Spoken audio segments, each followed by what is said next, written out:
The next thing I want to do is on the speeder truck is get some chipping done on the interior. For this, I'm going to use some Vallejo Model Color Panzer series. The German, I think the C stands for camouflage, German camo black brown, but maybe it's German chipping black brown. But it's just it's a dark reddish brown color. You can see it here. Nothing special about it. It's a good mix.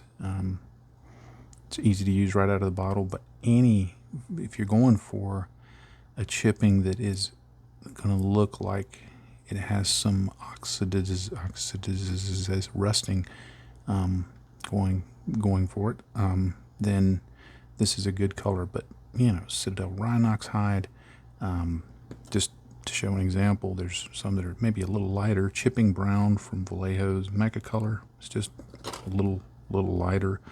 But you're just really looking for a reddish brown color, and that'll give you a good chipping look. Now this is a fairly thick paint, so I added just a little bit of water. It's not enough water to make it suitable for brush painting. It's still too thick for that, but it'll be perfect for, hopefully it'll be perfect for sponge chipping. I got my sponge here in my clamps, and because what I don't want to do is I don't want it to have texture.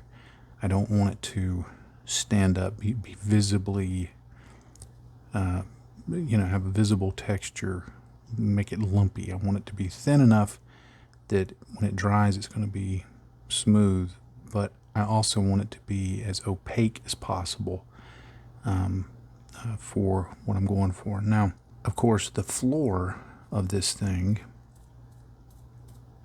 is going to get far more chipping than, say, the ceiling will. Although, being the Star Wars universe, I'm sure that there's some kind of creature that can crawl around on the ceiling. Maybe they're listening to Lionel Richie. They're dancing on the ceiling. How's that for a throwback? But it's going to be focused mostly on the floor, and you'll notice that I worked off most of the paint, so the chipping is very heavy in terms of volume, but fairly petite in terms of size. Now, what this allows me to do is I can go back and develop heavier chips where I want with a brush, or just persistent use of this, like that. See how I just build the color up, and this is where people are stepping out. That's where they're going to be stepping in and out initially. That's where there's going to be a lot of scraping there. It's going to be more towards the doors. People are getting up there to head out, so you just got to think about how people are going to move around on this when you're putting in the chipping. Now, to go on a bit of a ramble, and this is a conversation I've actually had quite a few times over the years. And also note, I'm just going ahead and chipping where the other parts are going to slot in so that I don't have to worry about exactly where that break point is. But something I've had several conversations with over the years, but a recent conversation reminded me of it. Basically, was talking about the order of chipping and weathering and washes and things like that. And I'll start off with my thoughts on that, which sounds rather pretentious to say it that way, but oh well. I guess when you put your videos out on YouTube, you've already declared that you're kind of pretentious. Anyway, to get back to the subject, I think in a sense it doesn't matter what order they go in, but you just have to think in terms of what is the effect going to be. By that I mean chipping. If you think about the order that things happen in real life, you've got, I think I talked about this in a recent video about the grays, the Gunpla that I'm finishing up. If you think about it, things happen in real life in a specific way, meaning the vehicle may be new and clean and all of that, and then it goes out and it gets dirty and it may get chipped, and then it'll get dusty, dirty, that kind of thing. They bring it back in, maybe they clean it up some, maybe they clean it up a lot, whatever. It's going to go back out, it's going to get, the same cycle over and over again. So you get chips with mud on top, and then chips that happen to the chips and the mud and the dust, and it's just a continual cycle. So you get to kind of pick where do you want that to depict that, but you also have to have some I think you got to factor in some thinking of practical considerations of the products that we use in modeling. And I think one of the biggest to think about is what a product is going to do to the layers underneath. So for example, if I'm doing this chipping first,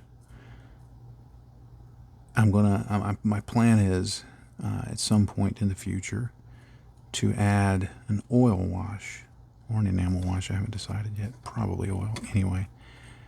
To add an oil and a wash of some sort. Those types of washes tend to moderate and blend things that are underneath them. So again, you want to think about it in terms of, well, if I do this, what's it going to mean to the underlying layers, And if you put dirt over it, for example, it's going to cover up some of the panel lining, some of the chipping. But if you put chipping over the dirt, it's going to cover up part of the dirt. So I think the ideal way to do it, if you really want to spend a lot of time and go way down the rabbit hole, is to do the chipping, do the panel lining over that, then do any dirt, earth effects, stain effects, that kind of thing, and then go back and touch up each of the steps so that what you end up with is kind of a blending of things. You age it because you've got layer on top of layer. And it doesn't have to be a real highly formal process, I guess you might say, in terms of, it just may be a touch-up here or there, just a couple of minutes at the end of a section, like when I'm doing this interior, maybe the last step is just to have each of the main products in my palette or out and available, and just several brushes, and just go in and just touch stuff here and there, and just kind of blend it all in. But that's going to give I think a good depth of finish. Now you may go, that's way overthinking and I don't want to do that. Then don't do it. The main thing is just make it look cool. And you define what cool is. So don't get too hung up about the order of things. And it's another one of those things that with experience, you'll find the sweet spot that you like. Try different. You can try different orders of things on the same model. On one wall I could do the wash first and then the chipping, and on the other wall do the chipping and then the wash.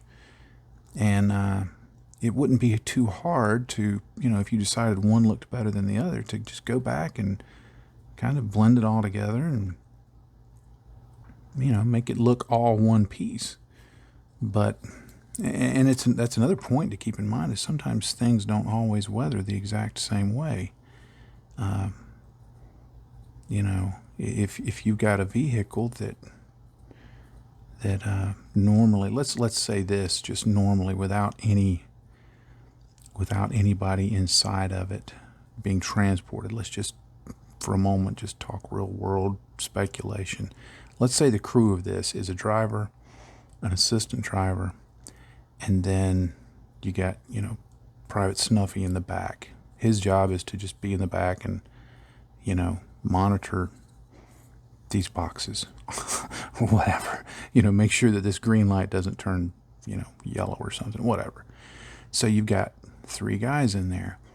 Well, when they get where they're going, when they're just doing normal daily operations, they may go in and out of this door versus the other door, or the other door versus this door. So just in their daily operations, when they're going through training, when they're going through all these things, then that one door may get a lot of use. When they're driving around and they're just doing regular operations and it's just the 3 of them, Private Snuffy, he may sit in this seat right here. So this place might be much more heavily weathered. See? Like that. That's because that's where he sits most often. So there's a lot of factors that go into it when you're doing the weathering. So don't be afraid to experiment. Don't be afraid to do some variation, that kind of thing. I may have to, because I don't want to chip this blue stuff. I don't know what material it is, but it's not a chippable material. I haven't made up in my mind what material it is, but I do know I don't want to chip it, so I've got to avoid that. See, like right there where that real heavy chip is, I'm not going to worry about that. It's heavier than I want, but I've known some folks over the years that would do that and go, "Oh, I've ruined it." No, you haven't. Calm down. It's going to be all right. Sorry if I keep going out of focus. It's going to be all right.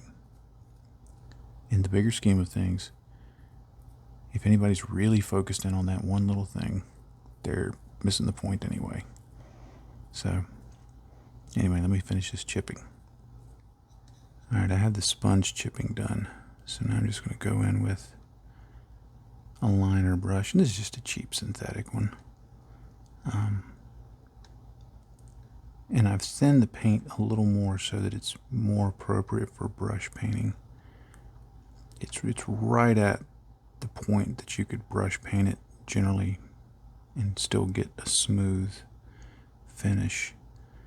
But that way it flows off the brush a little better. But it just allows me to get in here and get into some of those areas that the sponge, if you get into with the sponge, you have to really force it in there, and it makes it really heavy. Now, I'm just doing the lightest touch. It's still not as fine as the sponge, but I don't know if you can see, but like the tip is not perfect. I'm trying to get that one little part that's kind of hanging down, if you can see, you can even see that, to be the contact point. I'm barely putting any pressure on it. As Bob Ross would say, 2 hairs and some air, and that's about what I'm doing. But this is also a great way of, if you want to just kind of connect some areas within the chipping, to just, have a few areas of heavier chipping. And you don't have to really go overboard on this unless you want to, because a few areas like this that show extra chipping, so I'm right here in the middle, that show extra chipping, are going to sell the brain on the notion that this is an hand-chipped thing. So you can you can get away with just a few areas, as many as you think it needs. And I'm always an advocate of, put it on, let it be, come back and look at it later, see what you think. Sometimes you do that and you find that you've maybe you want to add a little more. If you think you've got a little too much, you can go back in with your base color and just kind of do the same process back over it. It's not going to look quite the same, but it'll reduce some of that chipping. It'll still look beat up and worn. It's better to do too little and then realize, okay, I want it to be a little more and add to it, than to try and take it back. In some ways, chipping is like words. Once you say them, you can't take them back. But the good thing about chipping is it's always fun. Sometimes we say stuff that may not be fun, right? We've all done it. But if you're doing chipping with a brush and you're having trouble with it, it's maybe heavier than you want, just really, really practice going light on the touch. I'm not even, I guess the way I would describe what I'm doing is I'm not so much waiting for the brush to touch the surface, but I'm just pushing it in a manner that I think it will touch the surface. There's sometimes when I do this where it doesn't actually make contact with the surface. That's how light I'm being about it, to try and keep it from being too terribly heavy. Now, some areas you may want heavy, like these steps. Although on these steps, you're going to get a lot of paint wear here on the edges that stick out, but up kind of underneath them and stuff, you may not get near as much because they're kind of protected. So that's an area where washes and dirt and grime would collect. So another thing to think about when you're doing the weathering is don't just think in terms of the current step, but I like to think about, okay, what's going to come later? I'm going to have potentially a fair amount of mud or dust or dirt or other stains on these steps. So that's going to cover some stuff up. That's going to moderate some stuff. But it's going to add interest to it. So, and again, I keep going back to this, but it's such a very important notion. Experience is going to show you how much of one step is going to be sufficient at a particular stage, knowing that at a later stage you're going to be adding additional things. The first time you do it, you might get some surprises. Oh, well, that hid that more than I meant for it to, or that previous step is way too prominent. Don't freak out about it. Don't worry about it.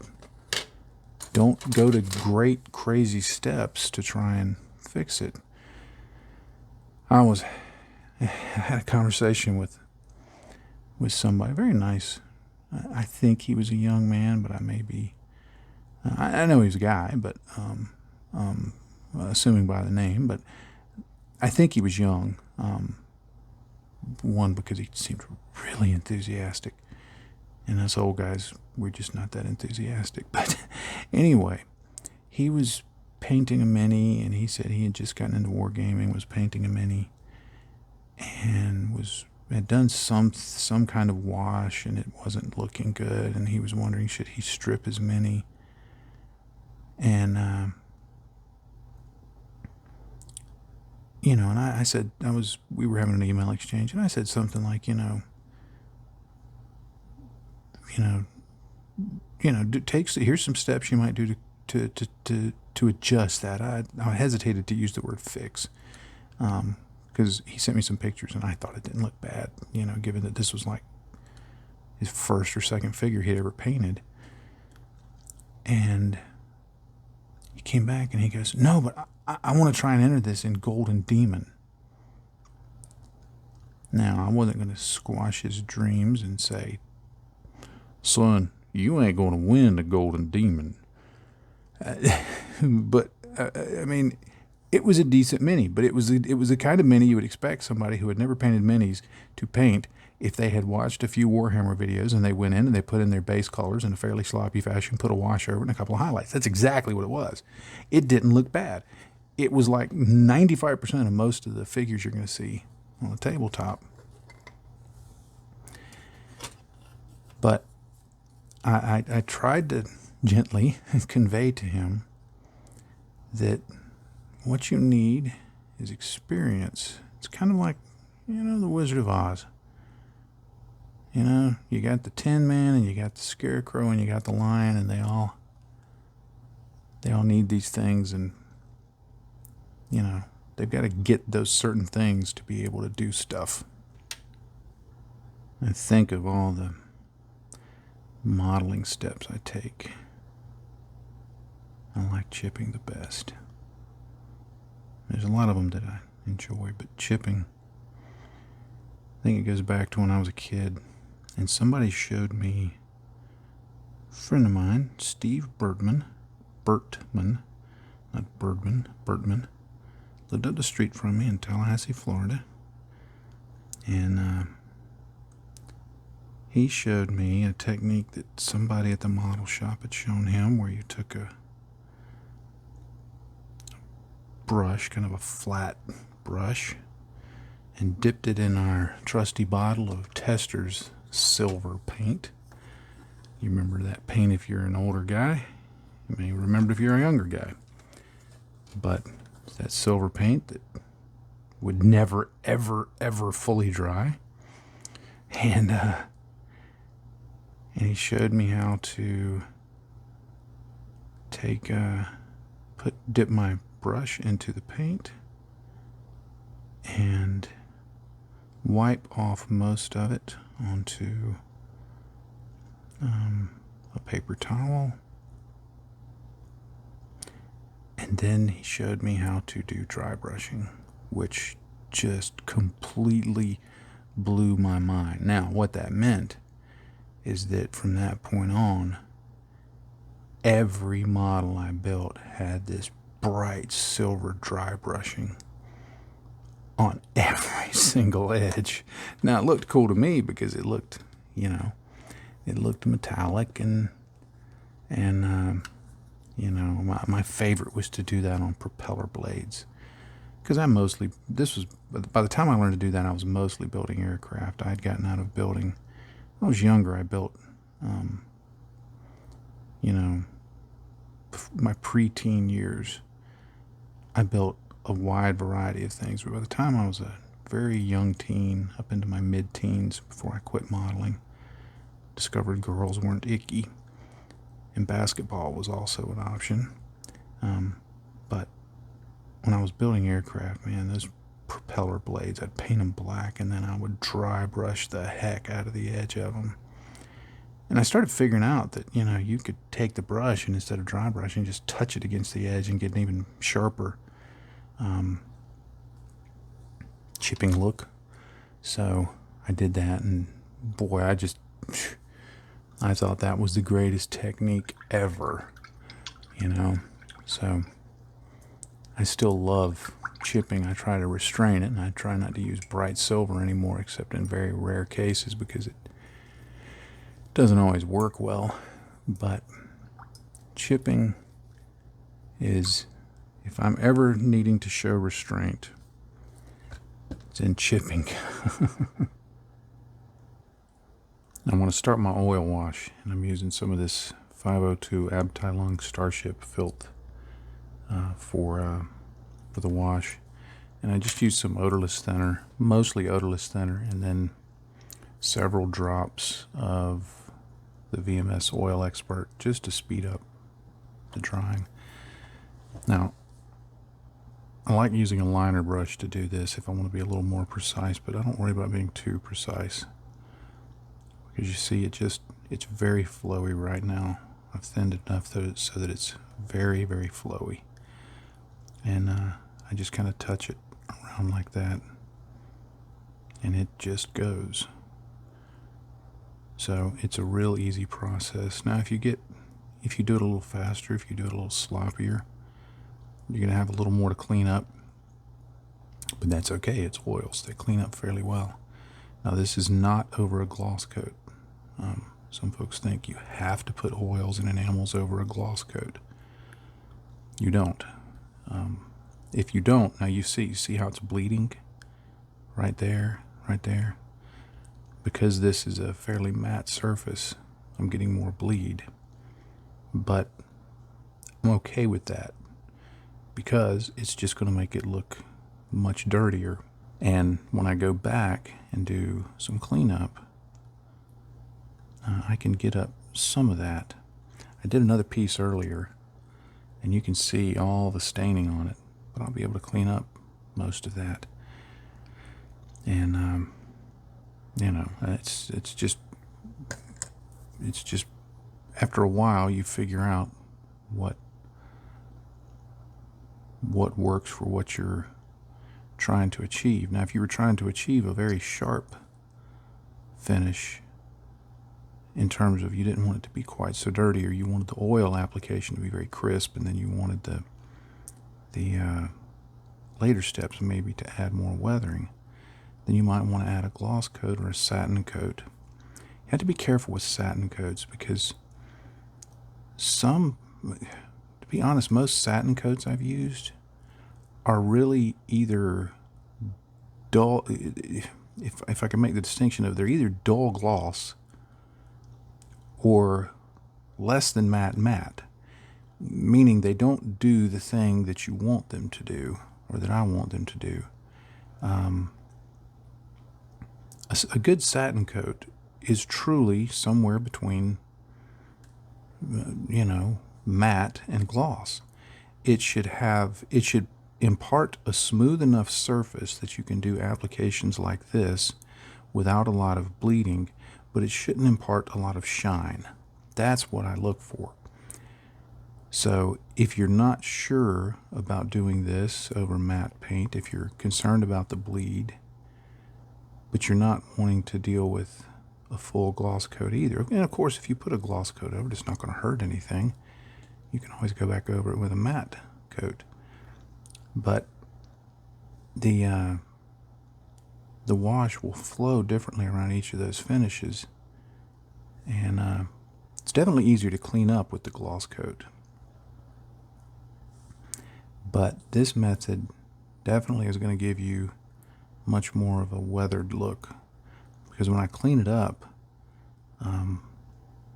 I'll use motions pulling down, I guess you would say, so that it's going to leave some streaking. So there's a lot of factors that go into it. Now, it's a little grainy. I probably over thinned my wash just a little bit, but I'm not really concerned about it, because it will fill in the panel lines, which is what I want. And when I clean it up, it'll pull away some of that graininess. So I'm not too worried about it. Now, if you do your oil wash and it's way grainy, then you probably need to add some more oil into it. If it's not flowing enough, you got too much oil, not enough thinner. So, but it's not, don't worry about, well, what is the precise ratio? Just mix the stuff together. Put in a little dab of, maybe a green pea-sized dab of oils into whatever palette you're using. I just use this little metal tin because it's convenient, and fill roughly the bottom up till the bottom's full with oil, and then just test it. And I can assure you, you will do it a few times and you will find exactly the sweet spot that you like working with. Because it's a little different for everybody, I think. I've watched some folks do oils and they thin them way down, far more than I normally would. But it works for them. And then other times I've seen people use them very thick. You've seen me before use. If you've watched a few of my videos, you've seen me use a palette, cardboard palette, where I put the oil on there and I just kind of blend it right on the palette, and you know, get everything from thick to thin to whatever. I decided to go with this method for this one just because it's a little faster and can get it done quicker in the time that I have for filming, which is generally very short each day, except on the weekends. So, but that's the method behind the madness, I guess you would say. But just experiment with them. The VMS stuff, now, if you're going to use the VMS stuff, I would caution it speeds up the drying time enough that if you're going to do this in the morning, you can't really come back very well in the late afternoon and clean it up. You got to. I'm only going to do a couple of these parts, and then I'm going to go do a few things to get ready for the day, and then I'm going to clean them up real quick, cover up my oils, and see if it'll hold together. You can't just with thinner and oil, you can't keep it for a long time. I should be able to keep it until tonight when I get back home from work, but you can't bottle this stuff up. It requires additional stabilizers for that to work. That's why you don't see a lot of,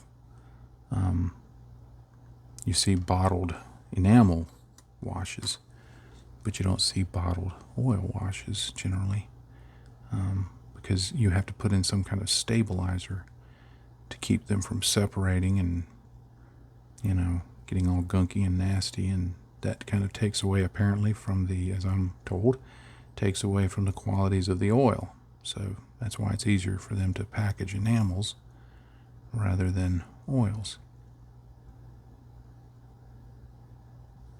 I chose this Starship Filth color for a reason, not just because I like it. I wanted something very dark to be very stark, because I'm going to be putting some brown earth effects and stuff like that over this. So I wanted, you know, I want something that's going to look dirty, but I want something that's got enough contrast, enough punch, that it's going to make everything show up well. So Starship Filth is good for that, because it looks dirty, but it's darker than, say, if I used a raw umber or an umber of some sort or something like that, which is going to come across as much more brown, and will potentially get somewhat lost in the different dirt effects. Notice on this piece I'm being a lot more loosey-goosey about my application. It's going to stain.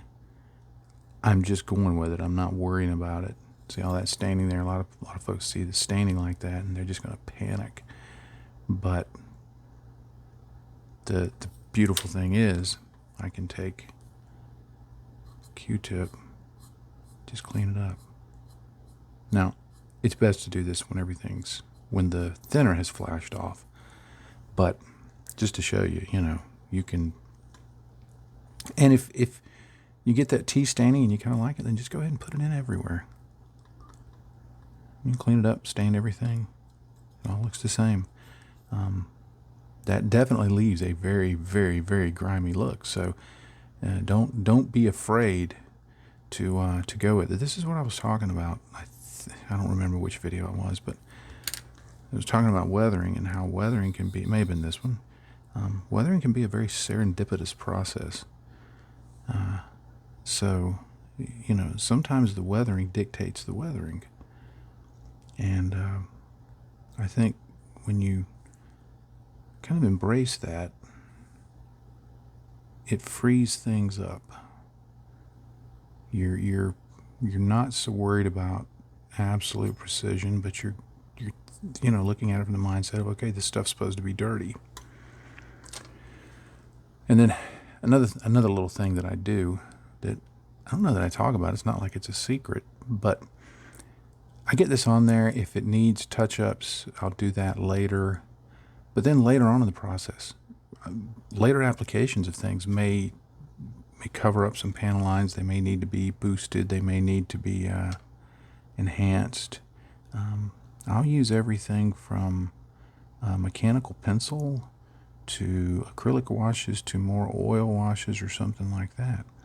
So just because you put down a panel line wash doesn't mean you can't ever do it again. You can't ever enhance it, add to it, whatever. So don't get locked into this rote step kind of thinking that you put something on and then that's it. It's done. You're on to the next step. You can't go back to the others. You can go back and forth and back and forth and back and forth and back and forth as many times as you want, and it really contributes to that depth of finish that I've talked about before that I think is really, really important. Now, for doing the cleanup, if you've put down a gloss coat or even some satin coat, you may be able to clean it with just dry Q-tips.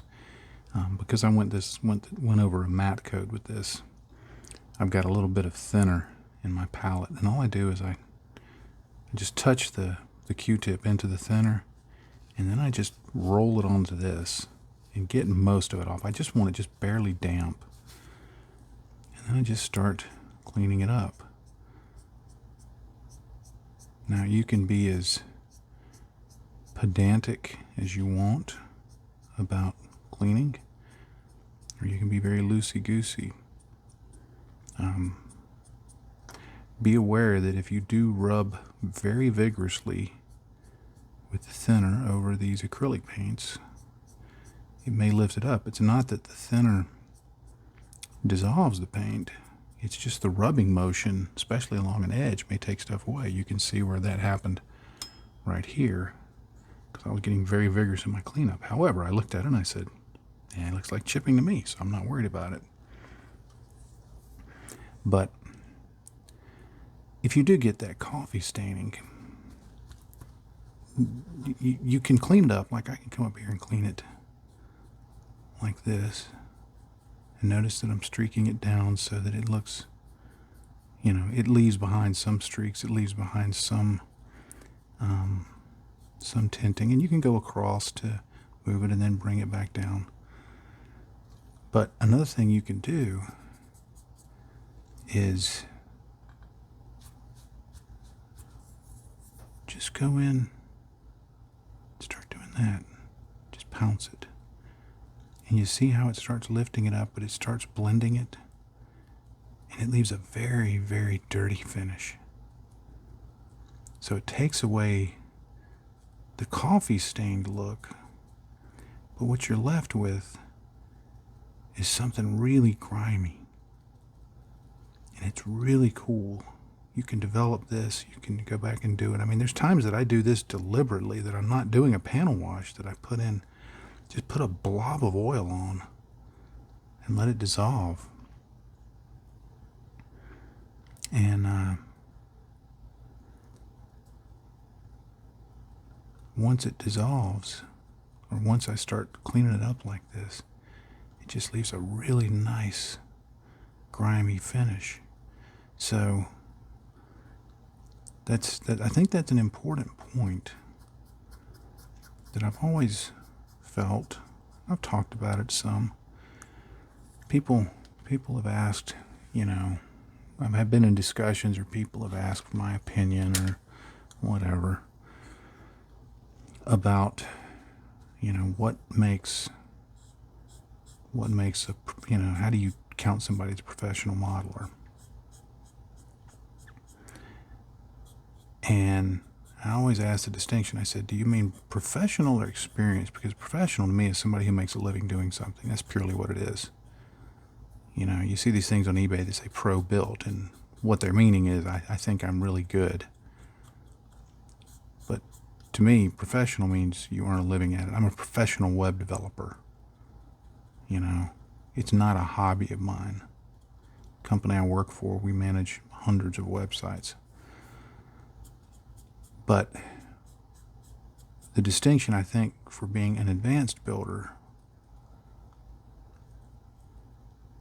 and where I think the hobby starts really taking off for you, is not so much with how many techniques you know, or even how good your results are. But I think when you really start being comfortable with things is when you start figuring out how to recover from things. And oftentimes in that recovery, you'll find things that you weren't expecting to find. Like this pounce method for cleaning up coffee staining. Many years ago, I was doing another Star Wars Legion model. I can't remember the name of the tank, but it's just kind of a flat tank with a couple of laser. It was in Rogue One, whatever the name of that tank was. But I did this thing and put the matte paint on, put the oils on it, and I was doing it live on camera, and all of a sudden it started bleeding. So I pretended like, yeah, I meant for that to happen. I had no way intended for that to happen, but afterwards I went back and I said, okay, how can I recover from this? And I was trying to clean it up, and I started just kind of pouncing around. And I'm like, wait a minute. That looks really good. So I think experience is not just being very successful, but being creative in overcoming obstacles, and making the best of a situation, sticking the landing, so to speak. So anyway, I just clean this up, and when I do this, I get a whole big handful of these things, because it can take a while to clean up, and you tear up some Q-tips. Q-tips are cheap, so don't keep trying to use the same one. Plus, if you keep using the same one, you may start getting deposits of little fibers everywhere. Now, if you get an area like this that you're having trouble getting into with the Q-tip, just take a brush and just damp it. And here I do more of a flood technique. I get it very wet, put it in there, and just move the stuff around, move the color around, wipe it off. Just get in there and clean it up. Whatever you think is going to look good. But see, I'm okay with this grimy finish. That stuff up in there, I'm not even going to clean. I love that grimy look. I'm just leaving it like it is. This stuff down here, I'm just going to stipple a little bit just to keep the oils there, but to blend it out and randomize it. One other thought. You're going to need to give this time to dry. Because I've used the Oil Expert, this will be good after 24 hours. You can always go back and touch up the paint, touch up the chipping, and all of that stuff afterwards. So don't feel like when you do a step, you can't do steps back over it. Another thing I wanted to point out is notice how the oil washes have kind of blended in with the chipping. They actually tint it a little bit. The chipping is now a little darker than it was, and I expected that. I planned for that. So that's something else to keep in mind. That when you're putting oils over acrylics, they will tint whatever they go over, especially doing it more over a matte application like this rather than over a gloss application. If you want to protect that, then you're going to want to put down some kind of satin or gloss finish. But keeping all of these things in mind will help you use the products and the interactions to your advantage, where you're in control of the weathering rather than it just being in control of you. All right, just to show how much I used in cleanup of Q-tips, that's the pile of them. It's quite a few. Don't hesitate to use plenty when you're cleaning up, rather than trying to make the same one work for too long, because it'll come apart on you. All right, here you can see this sidewall, and there were a few places I went back and boosted some of it up, like around here when I cleaned it. A lot of it came off that I didn't want, and so I went back and touched it up with some additional wash, but it's very grimy, very grimy, and there's little areas. Let me find something to point with, so I'm not using my big old finger. But like there's little areas like right here. You see, I just forgot to clean up the tea staining. I can leave it. I can get some thinner out and see if it'll still clean up. Let's see, it's been 24 hours. Let's give it a shot. See what happens. Guess it's still viable. All right. That's why I'm not painting over it. All right. So anyway, you can clean it up like that. You can put more chipping over it. Whatever you need to do. So there's, like I've said, there's no limit to how much you can do in terms of steps and, putting something on, adding something back, putting something on. Like if you wanted to at this point, you could go in and maybe put back in some edge highlights on a few places. Paint these panels, just glaze over them with a slightly lighter color to help them stand out a little bit, to give them a little more contrast. Same way with these pipes. You could do that and put some chipping back over it and be back in business. So I'm keeping this a little simpler on this one, because it will be, even though you take the roof off eventually to be able to see it, it's not going to be like you're going to be looking at it like this.